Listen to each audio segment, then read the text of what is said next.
ሙሉ ስክሮል ሲያደርጉ የምናየው ቲክቶክ፣ የምናየው ፌስቡክ፣ የምናየው ነገር ሁሉ መክሊታችን እንዲቀበር አድርጓል።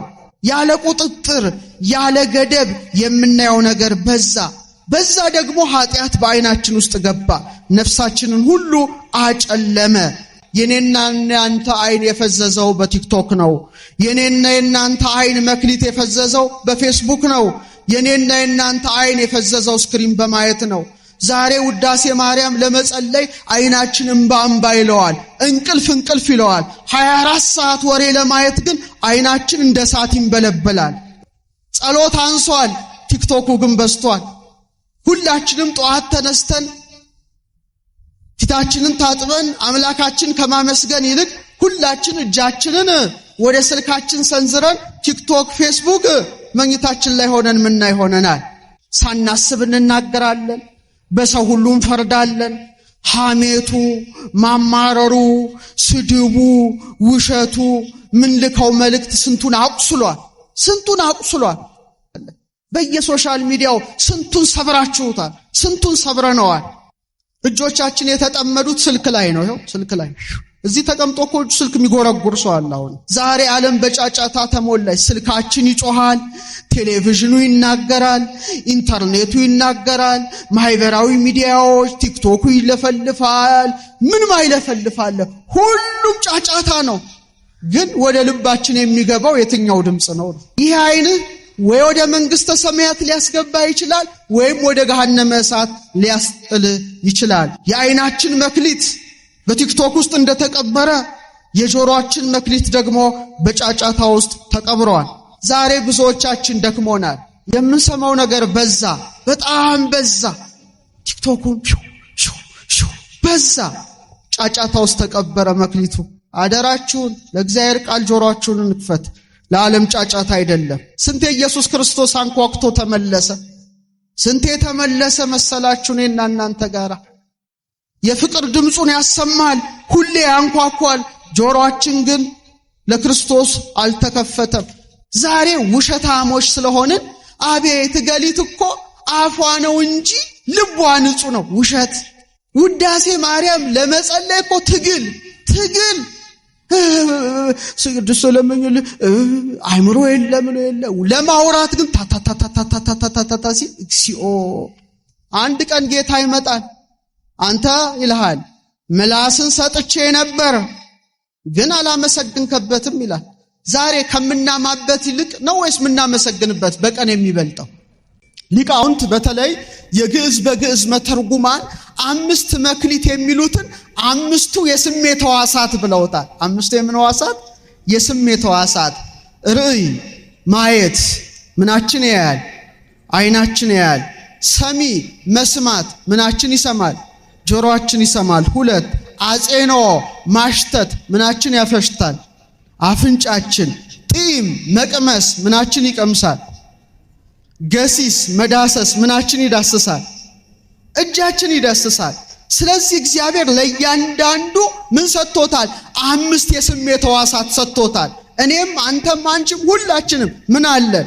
አይን አለን፣ ጆሮ አለን፣ አፍንጫ አለን፣ እጅ አለን፣ አፍ አለን። ሲደመር ስንት ይሆናል? 5 የስሜት ሕዋሳት ሰጥቶናል ነው። ስለዚህ ለእያንዳንዱ ሰው እግዚአብሔር የሰጠው የመጀመሪያ ስጦታ 5ቱ የስሜት ሕዋሳቱ ነው። 5ቱ የስሜት ሕዋሳታችን ከጨለመ ነፍሳችን ትረክሳለች። እግዚአብሔር ከመርከስ ይጠብቀን። ስለዚህ 5 መክሊት ተቀብሎ ያተረፈው ሰው ምንን ይወክላል? እያንዳንዱ ሕዋሳቱ ለማን የተገዛ? ለእግዚአብሔር በተገዛ ሰው ይወክላል። ስንት አተረፈ? ንገሩኝ። ሲደመር ስንት ሆነ? 10 ሕዋሳቱ ነጻ ማለት ነው።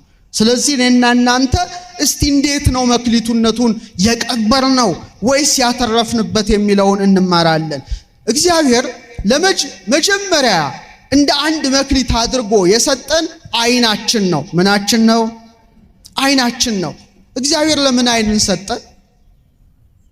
አይናችን እኮ ወደ 130 ሚሊዮን ሕዋሳት አሉት። ለምንድን ነው የና አይን የሰካለን? ዝም ብለን ሳሩን፣ ቅጠሉን፣ ምግቡን እንድናይበት ነው? ያ ብቻ አይደለም። አይን የምን መብራት ነው? የነፍስ መብራት ነው። እስቲ በሉ የምን መብራት ነው? ጌታችን ምን አለ? ማኅቶቱ ለሥጋ ካይን ከውእቱ የሰውነት መብራት አለ አይን ናት። እንግዲህ አይን ጤናማ ብትሆን ሰውነቱ ሁሉ ብርሃን ይሆናል። አይን ደግሞ ታማሚ ከሆነ ሰውነቱ ሁሉ ምን ይሆናል? የጨለመ ይሆናል ብሎ አስተማረ። ለምን?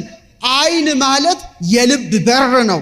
ስንቶቻችሁ በአይናችሁ አትርፋቸዋል መክሊታችሁን? ሔዋን ለመጀመሪያ ጊዜ ኃጢአት የገባው በምኗ ነው? በአይኗ ነው። በምኗ ነው? በአይኗ ነው። መክሊቷ ተቀበረ ማለት ነው። አትቤ ያላትን ዕፀ በለስን ምን አለች? ተመለከተች። ኃጢአት በአይኗ ገባ። ዳዊትን ተመልከቱት። ሰገነት ላይ ሆኖ ሲመላለስ የኦርዮ ሚስት ስትታጠብ አየ። ኃጢአት በአይኑ ገባ። ይትፍቱ አትመኝ ያለውን አፈረሰ። አምጥቶ ደረሰባት። ኢትዘሙ ያለውን አፈረሰ። አታመንዝር ያለውን እንደገና ደግሞ ይሄን ነገር ለማስተባበል ለመደበቅ ብሎ ባሏን ገደለ። ይትቅትል የሚለው አትግደል የሚለው ፈረሰበት። ስለዚህ በአይን ምን ገባ? ኃጢአት ገባ ማለት ነው። ስለዚህ ማየት በሩን ከፈተ። ከዚያም ምኞት መጣ፣ ከዚያም ኃጢአት መጣ፣ ከዚያም ሞት መጣ። ስለዚህ አይናችን ትልቁ መክሊታችን ነው። ወይ ወደ እግዚአብሔር ወደሚወስደው መንገድ ሊመራን ይችላል፣ ወይም ወደ ገሃነመ እሳት አይናችን ሊመራን ይችላል። ስለዚህ አይናችን ምንድነው? ከእግዚአብሔር የተቀበልነው ሀብታችን ስለሆነ ለአገልግሎት መዋል አለበት። ለምን መዋል አለበት? እስቲ ድገሙት። ለምን መዋል አለበት? ለአገልግሎት። ዛሬ አይናችን ተጨንቋል፣ መክሊቱን ቀብሯል።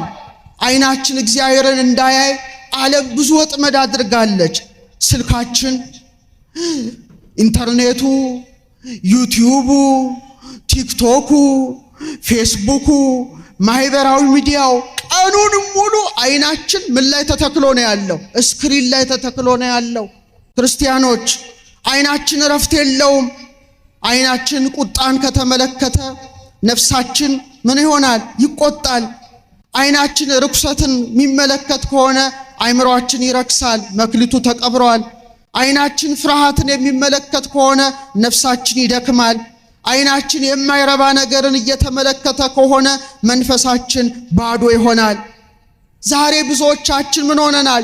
ደክመናል። የደከምነው ግን በስራ ብዛት አይደለም፣ ምንመለከተው ነገር በስቶ ነው። በስቶ ነው። ጸሎት አንሷል፣ ቲክቶኩ ግን በስቷል።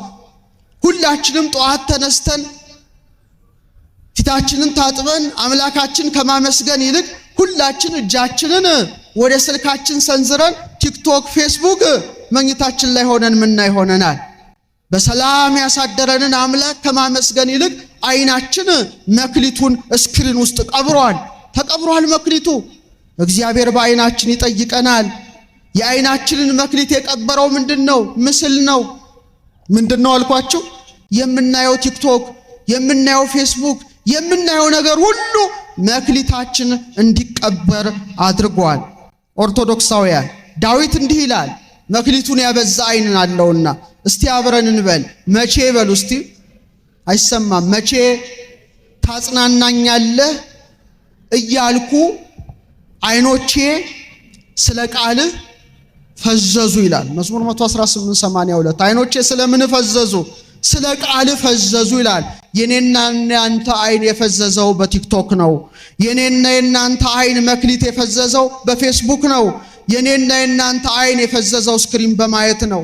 ዛሬ ውዳሴ ማርያም ለመጸለይ አይናችን እንባ ይለዋል፣ እንቅልፍ ይለዋል። 24 ሰዓት ወሬ ለማየት ግን አይናችን እንደ እሳት ይንበለበላል። ይሄ ማለት የተቀበረ መክሊት ነው። እግዚአብሔር አይንን የሰጠን ብዙ ነገር እንድናበዛበት ነው። ቅዱሳት መጻሕፍት እንድናነብበት፣ ቅዱሳት ስዕላትን እንድናይበት። ምን እንድናይበት? ከመትፌሳ ሕፃን ሶበይሬ እሞ እትፌሳ አንሰ ስዕለኪ በርእዮ ተሳልሞ። አባ ጽጌ ድንግል ሕፃን አለ እናቱን በአይኑ ሳይ እንዲደሰት አለ። እኔም አለ እመቤታችንን ሲያመሰግን ስዕልሽም በማየትና በመሳለም እደሰታለሁ አለ። ምንሽም በማየት አይናችን ቅዱሳት ስዕላትን ማየት አቁመዋል።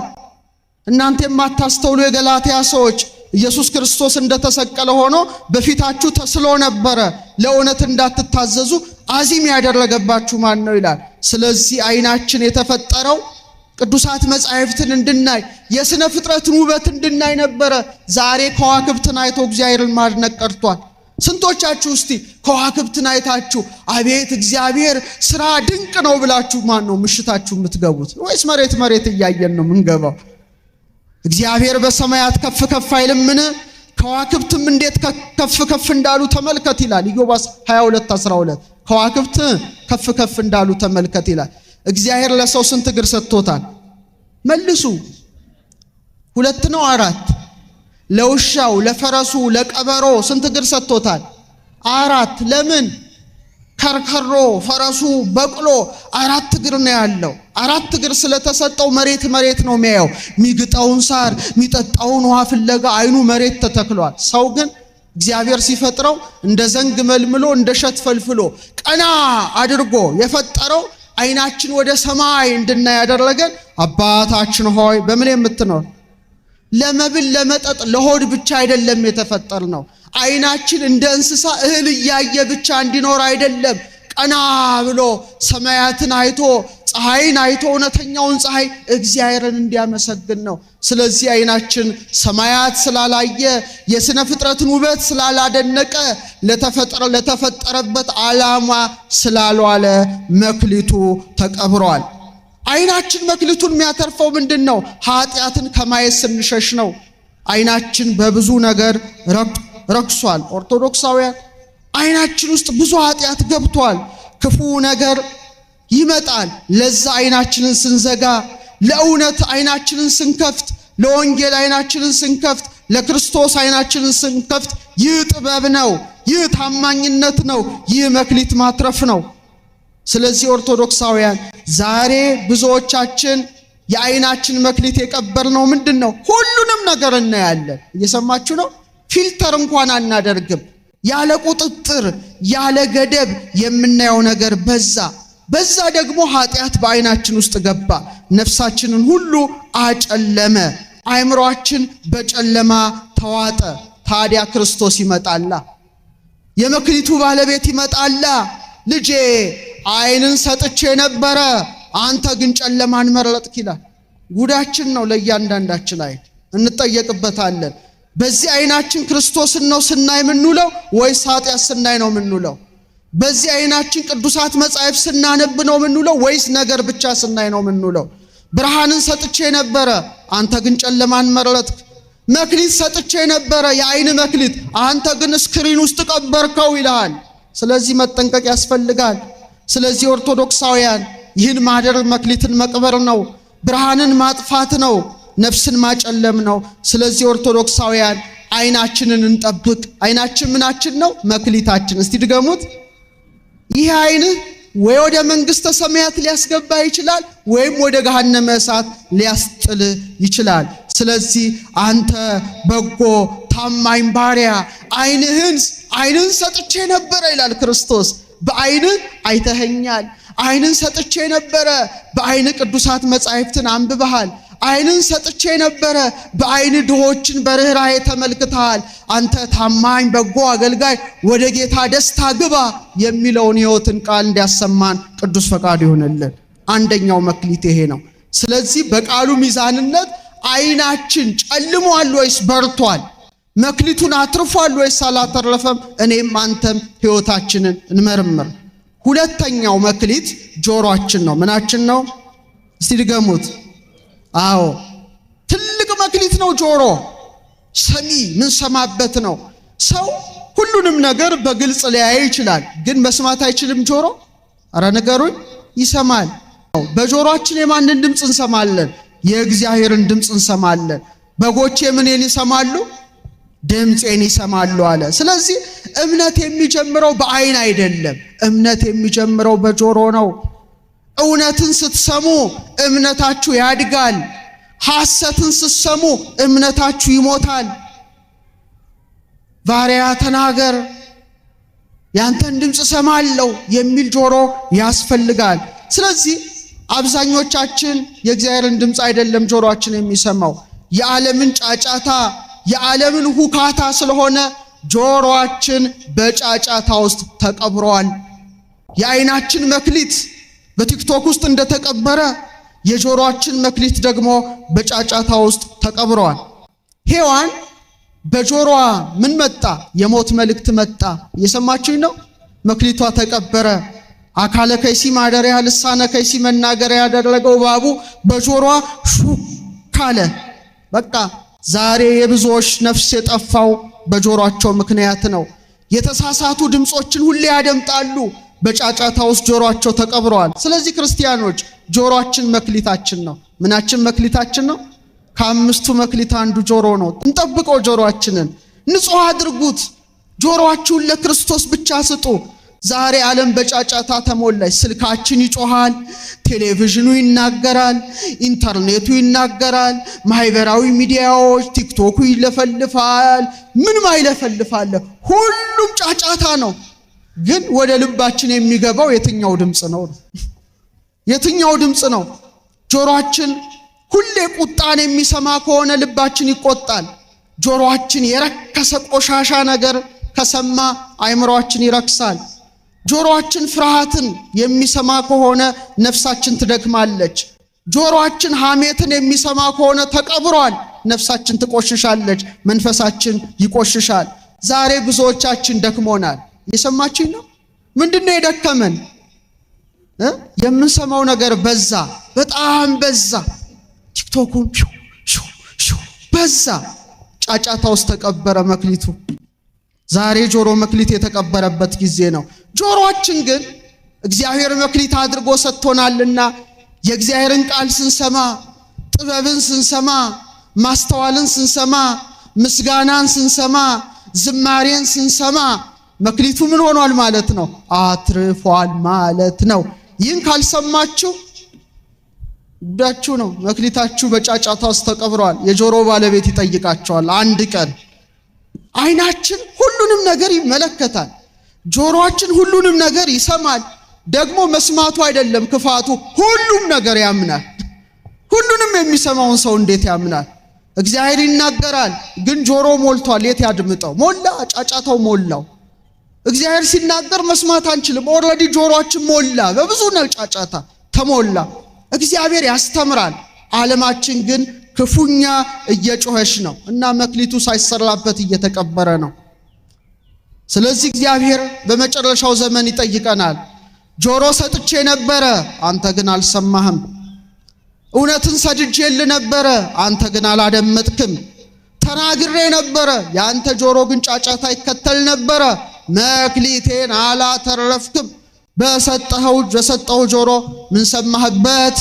ቅዳሴ ሰማህበት፣ ሰዓታት ሰማህበት፣ ቃለ እግዚአብሔር ሰማህበት፣ ሰምተ ተለወጥክበት ብሎ የመክሊቱ ባለቤት ስለ ጆሮአችን ይጠይቀናል። አደራችሁን ለእግዚአብሔር ቃል ጆሮአችሁን እንክፈት። ለዓለም ጫጫታ አይደለም። ዓለም አይደለም ይሄን ጆሮ የሰጠችን። የሰጠን ማን ነው? አረ ንገረኝ። የመክሊቱ ባለቤት ነው። ስለዚህ ኦርቶዶክሳውያን ጆሮአችንን ነፍሳችን የሚገል ነገር እንዳንሰማ በተቻለን አቅም ጆሮአችን አጽምሙ አይዛኒክሙ ይላል ትምህርተ ኅቡዓት። ጆሮአችሁን አደንቁሩ ማለት ነው። የሰማችሁኝ ነው ኦርቶዶክሳውያን? ስለዚህ እግዚአብሔር ከሁላችን ጋር ይሁን። ስለዚህ የመክሊቱ ባለቤት ምን ሰማ? የማንን ድምፅ ተከተልክ ይላል። እኔና እናንተ መሆን ያለበት ባለቤቱ ሲያንኳኳ አይደል? በራእይ ያላነበባችሁ? እነሆ ከደጅ ቆሜ ምን እላለሁ? አንኳኳለሁ። ማንም ድምፄን ቢሰማ ቢከፍትልኝ ወደ እርሱ ገባለሁ፣ ከእርሱም ጋር እራት እበላለሁ ይላል። ስንቴ ኢየሱስ ክርስቶስ አንኳኩቶ ተመለሰ? ስንቴ ተመለሰ መሰላችሁ? እኔና እናንተ ጋር የፍቅር ድምፁን ያሰማል፣ ሁሌ ያንኳኳል። ጆሮአችን ግን ለክርስቶስ አልተከፈተም። ቢከፈት ኖሮ እንቆርብ ነበር። ውሸታሞች ነን። ማንቆርበው ስጋው ደግሞ ማንቀበለው አንኳኩቶ ይመለሳል። ሁሌ የፍቅር ድምፁን ያሰማል። ግን ጆሮአችን ተቀብሯል። እንዴት ይስማው? ጫጫታ ሞልቶታል። እንዴት ይስማው? እግዚአብሔር ጆሮአችን እንድናተርፍበት ቅዱስ ፈቃዱ ይሁንልን። ሶስተኛው መክሊት አፍንጫ ነው። እስቲ በሉት፣ ድገሙት። አፍንጫ ትልቁ መክሊት ነው። እግዚአብሔር ለሰው ልጆች የሰጠው ሶስተኛው መክሊት ይሉታል ሊቃውንት፣ አፍንጫ ነው። አፍንጫ ትንሽ ነገር ይመስለናል፣ ግን አይደለም። እግዚአብሔር የሕይወት እስትንፋስን ያስገባው በምናችን ነው? በአፍንጫችን። በኦሪት ዘፍጥረት ምዕራፍ 2 ቁጥር 7 ላይ እግዚአብሔር ሰውን ከምድር አፈር አበጀው ካለ በኋላ የሕይወትንም እስትንፋስ በአፍንጫው ምን አለበት? አለበት ይላል። ይህ አፍንጫ ሕይወት የገባበት ነው። ይህ አፍንጫ እስትንፋስ የገባበት ነው። አፍንጫ ስራው ምንድን ነው? ነገር እንጂ ቀላል ጥያቄ ማሽተት ነው።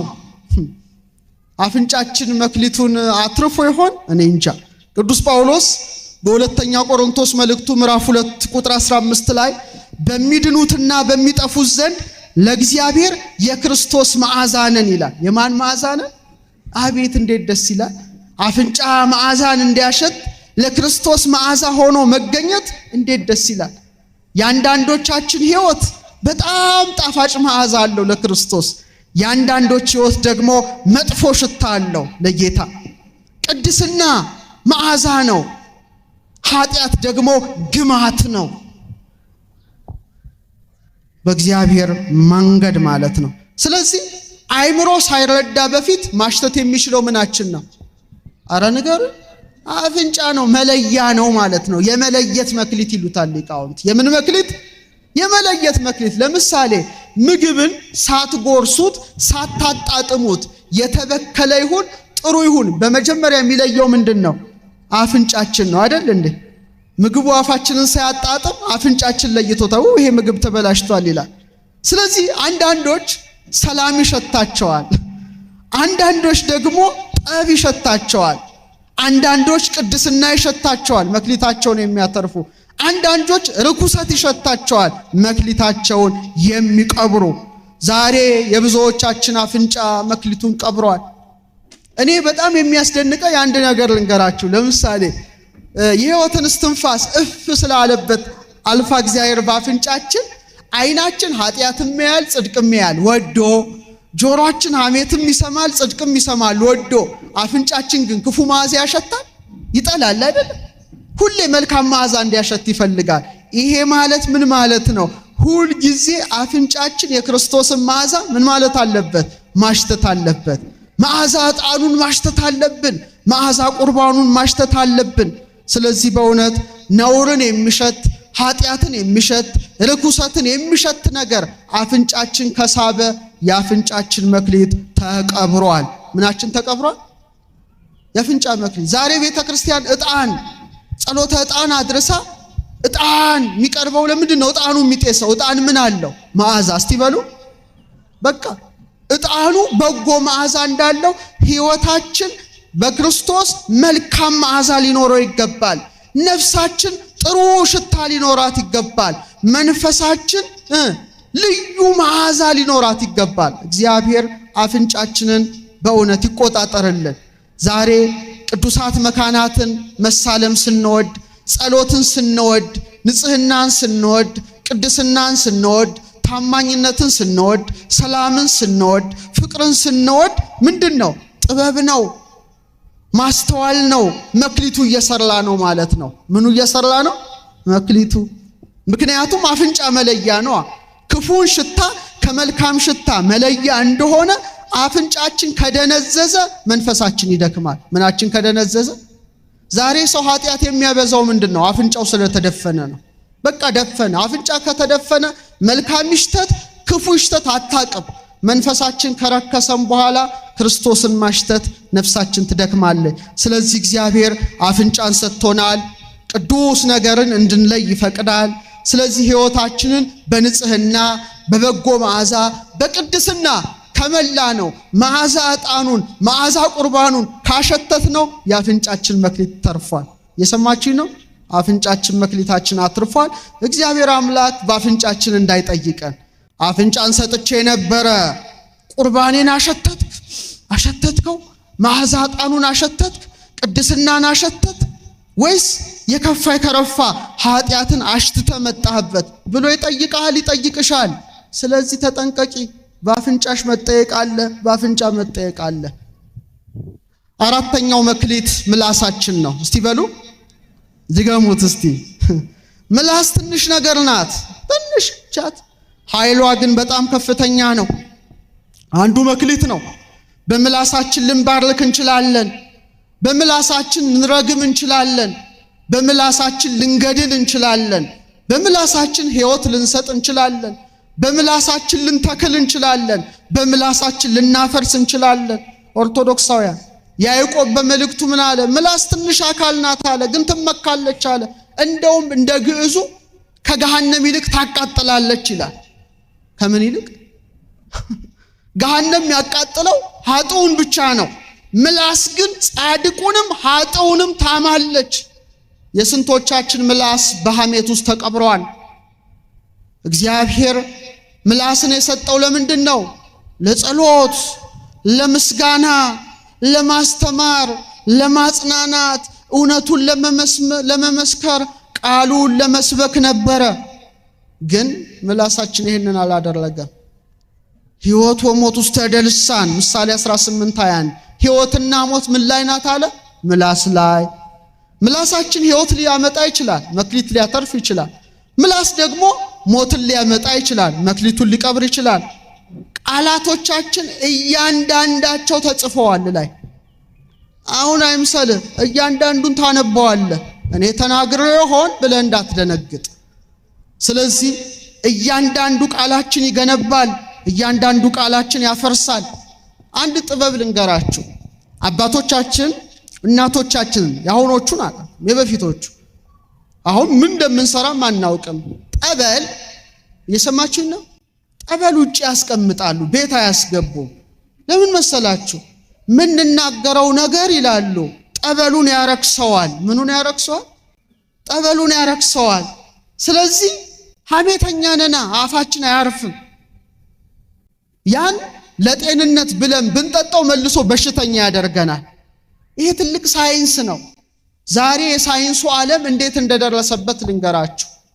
ለምሳሌ ብርጭቆ ላይ ውሃ ሞልተን ምን እናደርጋለን? ጸሎት እንጸልያለን አይደል? እንላለን፣ እንጸልያለን ዳሴ ማርያም። ከዛ ስንጠጣው ያድነናል። ካፋችን ምን ወጥቷል? አረ ንገሩ። ቃል ወጥቷል። ቃሉ ውሃውን ምን አድርጎታል? ለውጦታል ማለት ነው። ስለዚህ ፈረንጆቹ ምን አደረጉ? ጃፓን አንድ ሪሰርቸር ነው ፕሮፌሰር ማሳሮ ኢሞቶ ውሃ መጡና ውሃ ላይ መልካም ቃልና ክፉ ቃል ጻፉ። ትልቅ ሳይንስ ነው የምነግራችሁ። በብርጭቆ ነው የሞሉት። ብዙ ብርጭቆ አመጡ፣ ውሃ ሞሉና አንዱን ውሃ እወድሃለሁ ብለው ጻፉበት። አንዱን ውሃ እጠላሃለሁ ብለው ጻፉበት፣ ክፉ ቃል ማለት ነው። አንዱን ውሃ አንተ መልካም ነህ ብለው ጻፉበት። አንዱን ውሃ አንተ ደደብ ነህ ብለው ጻፉበት። አንዱን ውሃ መላእክት ትመስላለህ ብለው ጻፉበት። አንዱን ውሃ ሰይጣን ትመስላለህ ብለው ጻፉበት። ተቃራኒና አዎንታዊና አሉታዊ። ከዛ ምን ይሉታል? ውሃው ጋር ሄደው አንዱን ብርጭቆ ውሃ እወድሃለሁ እወድሃለሁ እወድሃለሁ፣ አንዱ ጋር ደግሞ ሄዳሉ እጠላሃለሁ እጠላሃለሁ እጠላሃለሁ፣ አንተ በጎ አንተ በጎ አንተ በጎ፣ አንተ ደደብ አንተ ደደብ አንተ ደደብ። ምኑ ላይ ነው የሚናገሩት? ውሃው ላይ ነው። በኋላ ውሃውን ክሪስታል አደረጉት፣ በረዶ አድርገው ሲያወጡት መልካም ቃል የተነገረበት ውሃ እጅግ የሚያምር ክሪስታል ቅርጽ ሰጥቶ ወጣ። ክፉ ቃል የተነገረበት ውሃ የሚያስፈራ ቅርጽ። አይናችሁ መቼም ለሳይንስ ተጠቀሙበት። ለዚህ ኢንተርኔት ላይ ያለ ተመልከቱ፣ የማሳሮ ፕሮጀክት ብላችሁ። ክፉ ቃል የተነገረበት ውሃ አቤት ሲያስፈራ ቅርጹ በ24 ሰዓት ውስጥ ተፈረከሰ። በምን ውስጥ ተፈረከሰ? አያችሁ፣ ምንናገረው ቃል ውሃ ላይ እንኳን ተጽዕኖ አለው። አዎንታዊ ቃል፣ የብርሃን ቃል፣ የእውነት ቃል፣ የሰላም ቃል፣ የፍቅር ቃል፣ የበረከት ቃል አንደበታችን ካዘነበ ሀገር ትባረካለች። የሐሜት ቃል፣ የነውር ቃል፣ የጥላቻ ቃል፣ የክፋት ቃል ካመነጨን ሐዘንን ይወልዳል። ሁሌ እንዳለቀስን እንኖራለን። ቃል ኃይል ስላለው ሕይወትና ሞት በምን ናት አለ? በአንደበት ናት አለ። እስቲ ከዚህ በኋላ እስቲ ቤታችሁ ውሃ ሰድባችሁ እስቲ ጠጡ። እስቲ ጎበዝ የሆነ ሰው ሞክሩት። እኔ ግን የለሁበትም። ሙልጭ አድርጋችሁ ውሃውን ሰድባችሁ እስቲ ጠጡት። ምን እንደምትሆኑ ራሳችሁን ታውቁታላችሁ። ስለዚህ ልባችን የቃላችን መውለጃ ነው። ብዙዎች ጌታችን ምን አለ እስቲ በልብ መልቶ ከተረፈው አፍ ይናገራል ይላል። አይገርምም? እስመም ተረፈ ልብ ይነብብ አፍ። ለካ አፍ የልብ መስኮት ነው። ዛሬ ውሸታሞች ስለሆንን አቤት ገሊት እኮ አፏ ነው እንጂ ልቧ ንጹህ ነው። ውሸት። አፋችን የሚናገረው ከልባችን የወጣውን ነው። ሽንት ቤት የሚሸተው ላዩማ ሴራሚክ እኮ ነው፣ ያምራል፣ እብነ በረድ ነው። ቆሻሻው የሚወጣው ከምኑ ነው? ውስጡ ያለው ቆሻሻ ነው በአፉ የሚወጣው። ሰውም ልቡ ሲቆሽሽ ነው አፉ ቆሻሻ ነገር የሚያወጣው። ዛሬ ምላሳችን የልብ መስታወት ናት። ዛሬ ምላሳችን ተቀብራለች። ሳናስብ እንናገራለን፣ በሰው ሁሉ እንፈርዳለን። ሐሜቱ፣ ማማረሩ፣ ስድቡ፣ ውሸቱ፣ ምን ልከው መልእክት ስንቱን አቁስሏል። እግዚአብሔር አንደበታችን ይጠብቅልን። ለአንደበቴ መዝጊያ ብጅ ይላል ዳዊት። ምን ሰጠው አስተያየት ስንቱን ሰብሮታል መሰላችሁ? ትጠየቁበታላችሁ፣ እንጠየቅበታለን። በየሶሻል ሚዲያው ስንቱን ሰብራችሁታል፣ ስንቱን ሰብረነዋል። ትጠየቅበታለን፣ እንጠየቅበታለን። እግዚአብሔር ምላስን ለበረከት ሰጥቶን ነበረ፣ እኛ ግን ለጩኸት ነው የተጠቀምንበት። እግዚአብሔር ምላስን ለእውነት ነበር የሰጠን፣ እኛ ግን በሰው ላይ በሐሰት በመፍረድ መክሊታችንን ቀብረናል። እግዚአብሔር ምላስን ለእውነት ሰጥቶን ነበረ፣ እኛ ለክርክር ተጠቀምንበት። በቃ ለምስጋና የሰጠውን አንደበት ለሐሜት ስንጠቀም መክሊቱ ተቀብረዋል። ስለዚህ አብዙት እስቲ፣ መክሊቱ ይትረፍረፍ፣ እግዚአብሔር ደስ ይበለው። በጎ ታማኝ አገልጋይ እንዲለን እንጸልይበት፣ እንባርክበት፣ እውነት እንናገርበት፣ ለሰው የተሻለ ነገር እናስተምርበት፣ ይቅርታ እንጠይቅበት፣ ይቅርታ እንስጥበት። እየሰማችሁ ነው? ያኔ መክሊቱ ይጨምራል፣ መክሊቱ ይበዛል። አለያ ግን ውሸት ስንናገር፣ ስናማ፣ ስንረግም መክሊቱ እየተቀበረ ነው። አንድ ቀን ጌታ ይመጣል። አንተ ይልሃል ምላስን ሰጥቼ ነበር ግን አላመሰግንከበትም ይላል። ዛሬ ከምናማበት ይልቅ ነው ወይስ ምናመሰግንበት በቀን የሚበልጠው? እስቲን በሞቴ ንገሩኝ። ምናመሰግንበት ሰዓት ነው የሚበልጠው ወይስ ምናማበት ሰዓት ነው የሚበልጠው? ይሄ ራሳችሁ ጥያቄ ነው። ሚዛን ውስጥ አስገቡት፣ አንዱ ካንዱ ስለሚለያይ። የሰማችሁኝ ነው? ውዳሴ ማርያም ለመጸለይ እኮ ትግል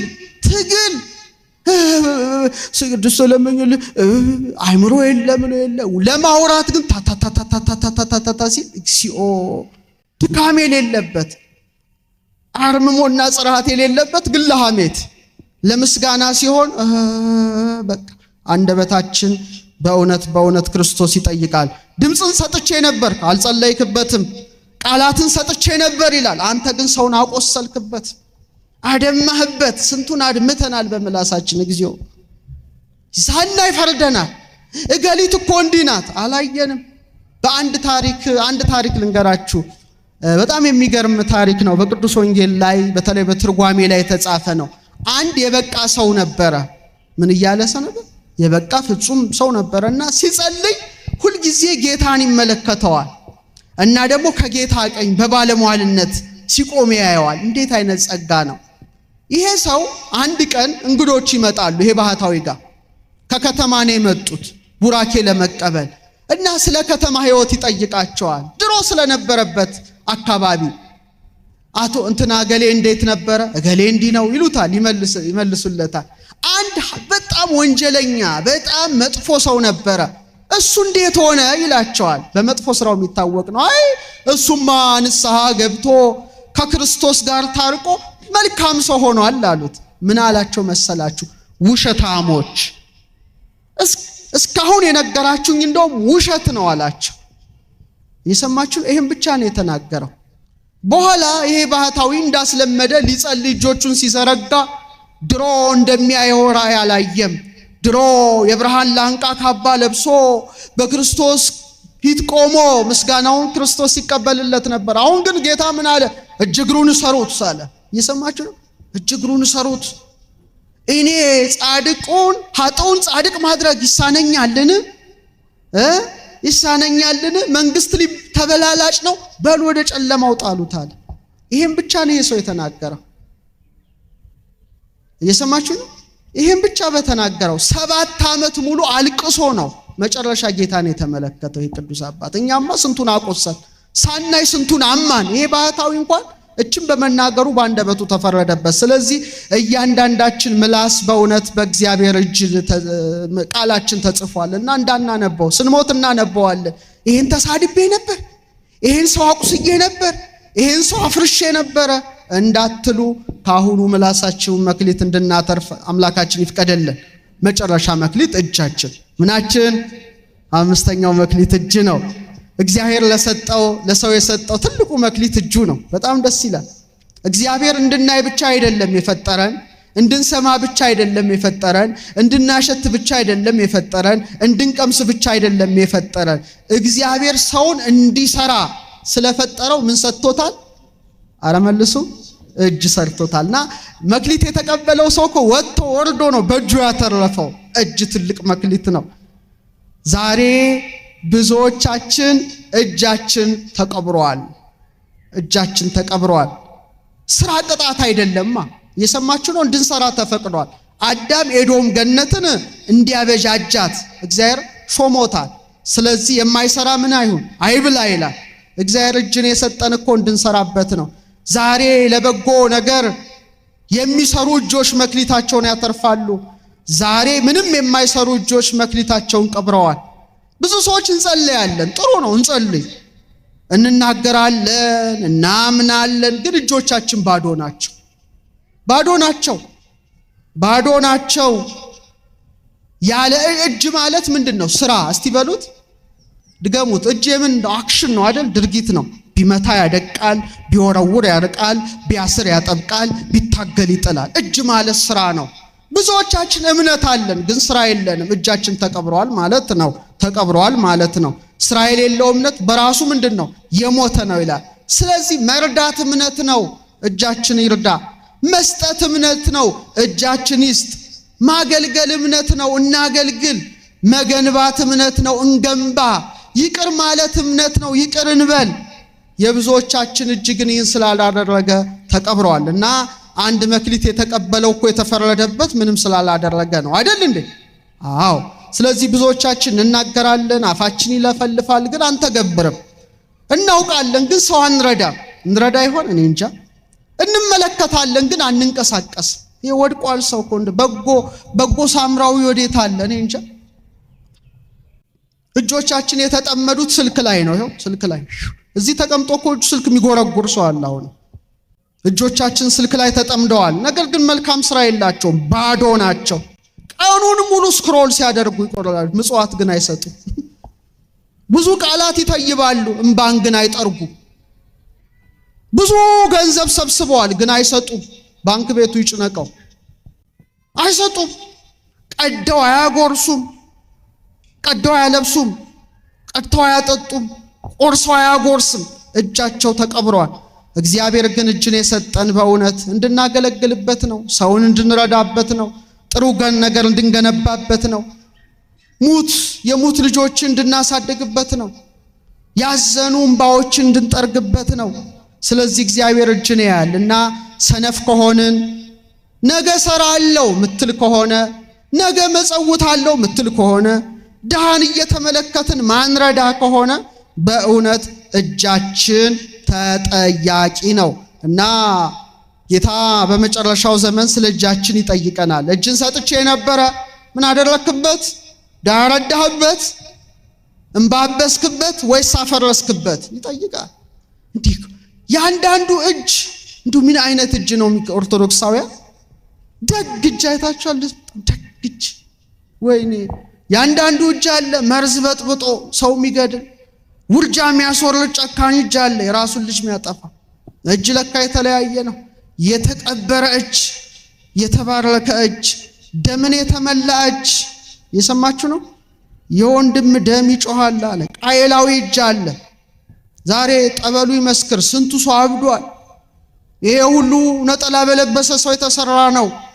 እግዚአብሔር ልብን ያያል። እጃችን ደም ተመልተው ከሆነ መክሊቱ ተቀብሯል። ቀልድ አይደለም። በእያንዳንዱ መዳፋችን ክርስቶስ ይጠይቀናል። ስንት እጆች አሉ? ተናገር። 2 ስንት መዳፍ አለን? 2 ስንት ጣቶች አሉን? 10 ምንድነው ይሄ? የሙሴ ሕግ እኮ ነው። እንደ ቀኝ እጅ እግዚአብሔርን መውደድ ፍቅረ እግዚአብሔር፣ እንደ ግራ እጅ ፍቅረ ቢጽ ወንድምን መውደድ፣ እንደ 2 መዳፍ 2 ጽላት፣ እንደ 10 ጣቶች 10 ትእዛዛት ናቸው። ጽላት እኮ ነው ያንተ። ይሄ እኮ ቃላቱ ነው። ታዲያ በዚህ ጣት በጎ ካልሰራህበት መቼ ነው የምትሰራበት? ይሄ ጣት ነገ በመቃብር ይታሰራል። ክርስቲያኖች አሁን ነው መስራት፣ አሁን ነው መክሊትን ማትረፍ። ነገ ያንተ ቀን አይደለም እና እግዚአብሔር በእጃችን እንድናተርፍ ቅዱስ ፈቃዱ ይሁንልን። 2 መክሊት የተቀበለው ሌላ 2 አተረፈ ይላል። ስንት? 4 ሆነ ማለት ነው። እግዚአብሔር እንድናተርፍ ይፍቀድልን። 5ቱ ደስ ይላል። በቃ 5 አተረፈ፣ 2ቱም 2 አተረፈ ይላል። 2 ምንድነው? እቺን ነገራችሁ አንዱ ባጭሩ ነገራችሁ ቶሎ ትምህርት ልጠቅል እስቲ። ነፍስና ስጋ በሉ እስቲ። በቃ 2 መክሊት ማለት ምንድነው? ነፍስና ስጋ ነው። ለሁሉም የተሰጠ ነው። ስጋችን መክሊት ነው፣ ነፍሳችን መክሊት ነው። ስጋ ለእግዚአብሔር ሲሰራ መክሊታችን ይትረፈረፋል። ነፍሳችን ለእግዚአብሔር ስትሰራ መክሊታችን ይትረፈረፋል። ነገር ግን ስጋህም ስንፍናን ነፍስህም ኃጢአትን ስትወድ መክሊት ይቀበራል። እንድናተርፍ ፈቃዱ ይሁንልን። 2 መክሊት የተቀበለው በሁለቱም አትርፏል። 4 ሰጥቷል። ዛሬ በስጋቸው ያተረፉ በነፍሳቸው ያተረፉ ለእግዚአብሔር የኖሩ ድንቅ ሰዎች አሉ። ግማሹ ደግሞ ስጋውና ነፍሱ የከሰረበት ሰው አለ። እግዚአብሔር ይጠብቃል። 2ኛ እምነትና ስራ። እስቲ በሉ። ትልቁ መክሊት እምነት ነው። ትልቁ መክሊት ስራ ነው። እምነት ብቻ በቂ አይደለም። ስራ ብቻም በቂ አይደለም። መጽሐፍ ቅዱስ ስራ የሌለው እምነት ምንድነው? የሞተ ነው ይላል። ስራ የሌለው እምነት ምንድነው? የሞተ ነው። 2 መክሊት የተቀበለው ባሪያ አምኖ ብቻ ተቀመጠ እንዴ? አልተቀመጠም። ምን አደረገ? ሰራ። ዛሬ ብዙዎች እናምናለን ግን ምንም አናደርግም። ምንም እናስቀድሳለን ግን አንቆርብም። ብንቆርብም ለድሆች ደግሞ አንረዳ። ይሄ መክሊት አለማትረፍ ነው። ስለዚህ በልባችን እንመን፣ በእጃችን እንስራ። ያኔ ስንት አተረፍን ማለት ነው? 2 አተረፍን። ሰማይና ምድር በሉ እስቲ፣ ድገሙት። ሰማይና ምድር 2 መክሊት ነው። 2 መክሊት ነው። ልንገራችሁ፣ ይሄ በጣም ያስገርማቸዋል። ሰው በ2 ዓለማት መካከል ይኖራል፣ በምድርና በሰማይ። ጭንቅላታችን ወደ ምንድን ነው? ወደ ሰማይ። እግራችንስ? 2 መክሊት የተቀበለ ሰው ማለት በሁለቱም ዓለም እንዴት መኖር እንደሚቻል ያወቀ ሰው ማለት ነው። ብዙ ሰዎች ምድርን እንወዳለን፣ ሰማይን ግን እንረሳለን። ጭንቅላታችን እኮ አቅጣጫ ወደ ሰማይ ነው። እንደ እንስሳ እንደዚህ አይደለንም፣ አልጎበጥንም። ጭንቅላታችን ወዴት ነው? ድገሙት። ታዲያ ምድርን ብቻ ምድር የምንለው ምንድን ነው? ገሃነመ እሳት እንግባ ወይ መንግስተ ሰማያት ወይ ገነት ወይ ሲኦል ሰውነታችሁ ላይ ታውቁታላችሁ። ልንገራችሁ? እሺ አሁን ራሳችሁን መርምሩ። እኔ የለሁበትም፣ እኔም ራሴን ልፈትሽ። እግዚአብሔር 4 ነገሮች ሰውነታችን ላይ ያስቀምጧል። እስቲ እሳት በሉ እስቲ። ነፋስ፣ ውሃ፣ መሬት። የት ላይ መሰላችሁ ያስቀመጠው? ጭንቅላት ላይ ይላሉ ሊቃውንት። እሳትን ሾመው። ምንን? እሳት። እሳት ምንድነው? ብርሃን ነው። እሳት ምንድነው? ሙቀት ነው። ጭንቅላት ምንድነው? ብርሃን እውቀት ያለበት ነው። ንዴት ግለት ያለበት ነው። ሳምባ ላይ ልብ ላይ ደግሞ ነፋስን ሾመው። እስትንፋስ ነው። ጥሩ። ሆድ ዕቃ ላይ ደግሞ ውሃን ሾመው። ምንን? ድገሙት። ሆዳችን ይንሰፈሰፋል፣ አንጀታችን ውሃ ነው። ከወገብ በታች ያለው ደግሞ ምንን ይረግጣል? መሬትን ሾሟል። ስለዚህ እሳት፣ ነፋስ ከላይ፣ ውሃና መሬት ከታች ነው ያሉት። ግልጽ ነው? ጥሩ። አሁን ምንድነው ምስጢሩ ማለት ነው? እሳትና ነፋስ የነ ቅዱስ ገብርኤል ጠባይ ነው። ውሃና መሬት ደግሞ የእንስሳውም የአራዊቱም ጠባይ ነው። አሁን መጓተት ነው እኔና እናንተ ያዝ ነው። ስለዚህ ይሄ እሳትነታችንና ነፋስነታችን የመላእክት ጠባይ ስለሆነ ይሄ ከበለጠ ወደ ሰማይ ይላል። ሰማያዊ ነገር ያምረናል። ሰማዩ ይናፍቀናል። ተኝተን ጌታን፣ ስንንቀሳቀስ ጌታን፣ ስንበላ፣ ስንሄድ፣ ስንራመድ ሁሌ እሱ ጋር ነው የሚያምረን፣ እንደ ቅዱስ ጳውሎስ ማለት ነው። ውሃና መሬትነታችን ደግሞ ሆድቃችንና ከወገባችን የመራቢያ አካላችን ከከበደ ምን መሰላችሁ? ወደ ታች አይደለ? ብላ፣ ጠጣ፣ ተኛ፣ ንቃ፣ ብላ፣ ጠጣ፣ ውለድ፣ ተኛ፣ ሌላ ነገር የለው። ሆዱን ሲያስብ የሚኖር ሞት አይቀርም፣ ሰው ይሞታል ነው። ስለዚህ ተመልከቱ፣ ንፋስና እሳትነቱ በርትቶ ከሆነ ላይ ነው ያሉት፣ ወደ ሰማይ ነው የሚሄደው ነፍሱ ወደ ገነት። ውሃውና መሬትነቱ ተጭኖት ከሆነ ታች አይደለ ያሉት፣ ወደ ሲኦል ይወርዳል ማለት ነው። ስለዚህ ራስን ገምግም። ምንድነው? ብርቅ ነው እንደ መውለድ? እንስሳውም ይወልዳል ይራባል። ብርቅ ነው እንደ መብላት? እንስሳውም ሳር ይግጣል። ብርቅ ነው እንደ መጠጣት? እንስሳውም ውሃ ይጎነጫል። ምንድነው ብርቅነቱ? ሰው የተፈጠረው ለሆድ ነው ወይስ ሆድ ነው? ምግብ ነው ለሰው የተፈጠረው ወይስ ሰው ነው ለምግብ የተፈጠረው? እስቲ መልስልኝ። ምግብ ነው ለሰው የተፈጠረው ወይስ ሰው ነው ለምግብ የተፈጠረው? ምግብ ነው ለሰው።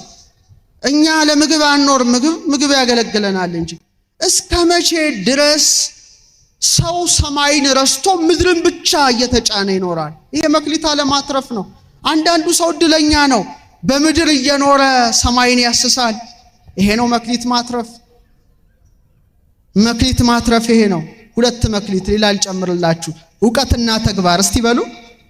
ይሄም መክሊት ነው። አንዳንዱ ያውቃል አይተገብርም፣ አንዳንዱ ይተገብራል አያውቅም። እግዚአብሔር ግን የሚፈልገው ምንድነው? ዕውቀትም ተግባርም፣ ምግባርም ሃይማኖትም፣ ሰማይም ምድርም ነው አይደለም? ነው ማለት ነው። ስለዚህ አንተ ታማኝ አገልጋይ፣ በጥቂቱ ታምነሃል በብዙ ሾመሃለሁ፣ ወደ ጌታ ደስታ ግባ የሚለውን ቃል እንዲያሰማን ቅዱስ ፈቃድ ይሁንልን። በ3 ደቂቃ ስለ አንድ መክሊት ነግሬያችሁ እቀመጣለሁ። አሳዛኙ ሰው መጣ። እዚህ ላይ አሳዛኙ ሰው መጣ። ወደ ጨለማ የተጣለው ሰው መጣ። አንድ መክሊት የተቀበለው ወጥቶ ወርዶ ሳያተርፍ ምን አደረጋት ይላል? ቀበረው ይላል። ከባድ ነው። አንድ ነው የተሰጠው፣ አንዱንም ቀበረው። አይ ባለቤቱ ሲመጣ ተሳሰበው። የታተረፍ ካላተረፈም ወደ ጨለማ ጣሉት አለ። ይሄ ማለት አንድ መክሊት ነው። እስቲ በሉ። 2 ይሰጥ፣ 5 ይሰጥ፣ 1 ይሰጥ ቁም ነገር አይደለም። ዋናው ጌታ የሚጠይቀው በሰጠው ምን አተረፍክበት ነው። ስለዚህ ክርስቲያኖች አንድ መክሊት ማለት አንድ ሕይወት። እስቲ በሉ አንድ ሕይወት በሉ። እስቲ ድገሙት። አንድ እስትንፋስ፣ አንድ እድል፣ አንድ የንስሐ እድል፣ አንድ ጊዜ እግዚአብሔር የሰጠን ጊዜ። ትንሽ ልንገራችሁ። ዛሬ ሕይወታችን ራሱ አንድ መክሊት ነው። እግዚአብሔር ብዙ ለምን አልተማርክም? ለምን ብሉይ ኪዳን አዲስ ኪዳን ጠንቅቀህ አላወቅንም? ለምን መተርጉም አይሆንክም? ለምን ሀብታም ሆነ አልሰጠም ይላል። ግን አንድ ሕይወት ሰጥቼ ነበር ይላል። ሕይወት የጋራ ነው አይደል? ነው አይደለም? ሕይወት የጋራ ነው። ልብ የጋራ ነው።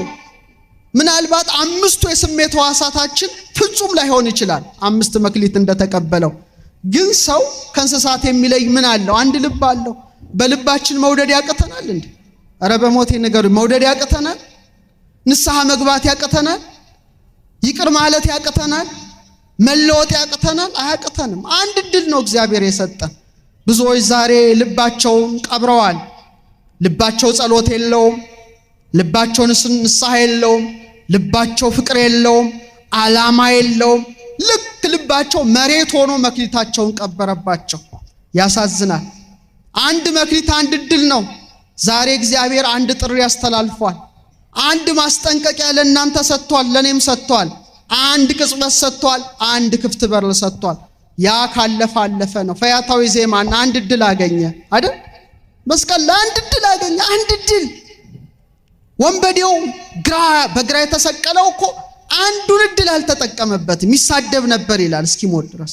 ያ ግን አንድ የተከፈተች በር ሲያገኝ አቤቱ በመንግስት በመጣ ጊዜ ምን በለኝ አለ፣ አስበኝ አለ። ዛሬ ብዙዎቻችን እግዚአብሔርን አልካድነውም፣ ግን ነገ እንላለን። በቃ ችግሩ አረ ቆይ ቁረቡ እስቲ ቆይ እስቲ ትንሽ ልቆይ ነገ አይ አንድ መክሊት የተቀበለው ባሪያ ጥፋቱ ሰርቋል። መክሊት አልሰረቀም አይደለ? ምንድነው ግን መክሊቱን አባክኗል? አላበከነም። አባክኗል እንዴ? አላበከነም። ጥሏል? አልጣለም። ግን ያላደረገው ነገር ምንድነው? አለማድረጉ ነው። ይሄ ለፍርድ አብቅቶታል። ብዙዎቻችን በእውነት መንቃት መብላት መጠጣት ሆኗል ስራችን። ጸሎት የለም፣ እድገት የለም፣ አገልግሎት የለም፣ ለውጥ የለም፣ ንስሐ የለም። ህይወታችን ልምድ ሆኗል። ህይወታችን ምን ሆኗል? ልምድ ሆኗል። ነፍስ ዝም ብላለች። ልባችን ቀዝቅዟል። መክሊቱ ተቀብሯልና እግዚአብሔር አምላክ መክሊታችን እንድናተርፍ ቅዱስ ፈቃዱ ይሁንልን። ስለዚህ ህይወት እድል ነው። ባካችሁ ተጠቀሙበት። ዛሬ የመዳን ቀን መቼ ነው? ነገ ነው ወይስ አሁን? ዛሬ አሁን ነው። ተጠቀሙ። ቶሎ ንስሐ ግቡ። ቶሎ ስጋው ደሙ ተቀበሉ። ከዛ የምንጣልበት ቦታ ብርሃን የለም፣ ጨለማ የወጣው ቦታ ነው። ስለዚህ ኦርቶዶክሳውያን መክሊታችን እንድናተርፍ አምላካችን ቅዱስ ፈቃዱ ይሁንልን። ያስተማረን የመከረን አንተ በጎ ታማኝ አገልጋይ ወደ ጌታ ተላ ደስታ ግባ የሚለው ኢየሱስ ክርስቶስ መክሊታችን አትርፈን በመንግስቱ እንድንደምቅ ቅዱስ ፈቃዱ ይሁንልን። ገብርኄር ታማኝ አገልጋይ ማን ነው እንዳለ ቅዱስ ጳውሎስ ሕይወታችንን በቃሉ እንድንፈትሽ አምላክ